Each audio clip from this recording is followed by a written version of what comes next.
Hi boys and girls, hope you have been having fun with multiplying. Today we're going to look at two more properties that are going to help you do even more multiplication. So we're going to be adding to our multiplication strategies.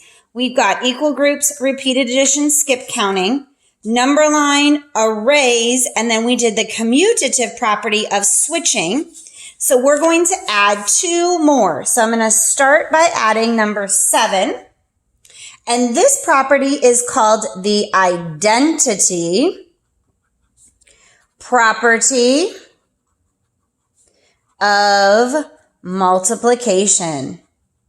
And you actually might remember the identity property before. We've talked about that when we talked about addition.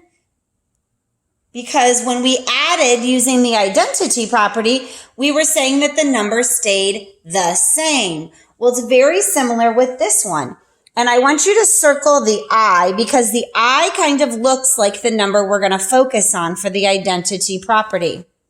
The identity property has to do with multiplying by 1.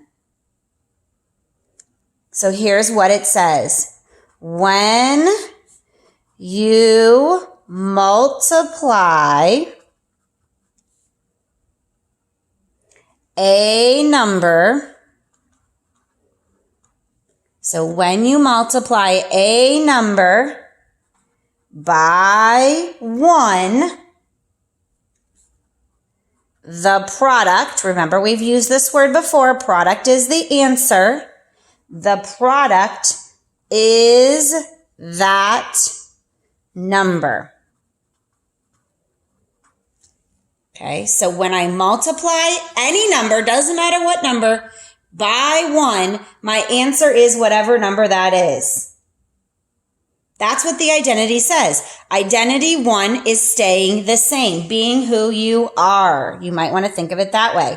So if I have 9 times 1, any number times 1, my answer is that number.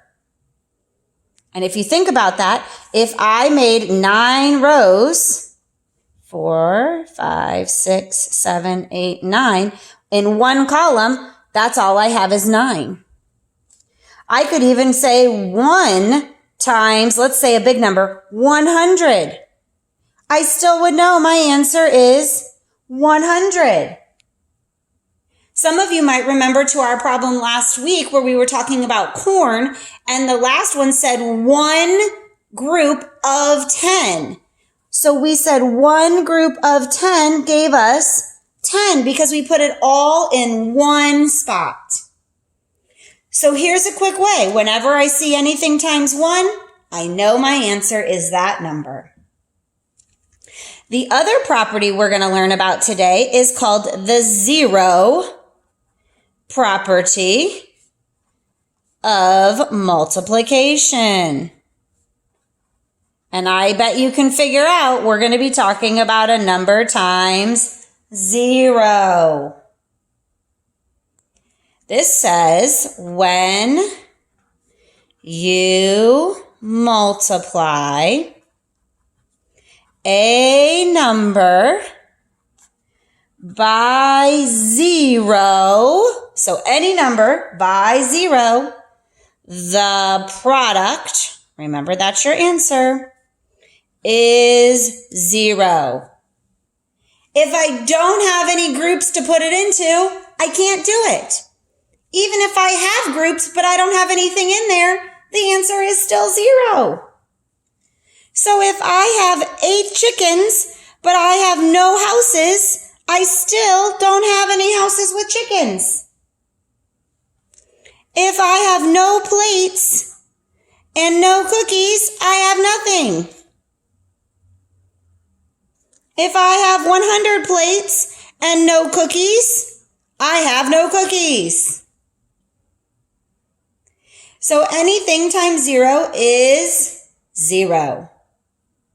So today's two strategies have to do with 1 and 0. These are easy, quick facts now that you can learn and apply.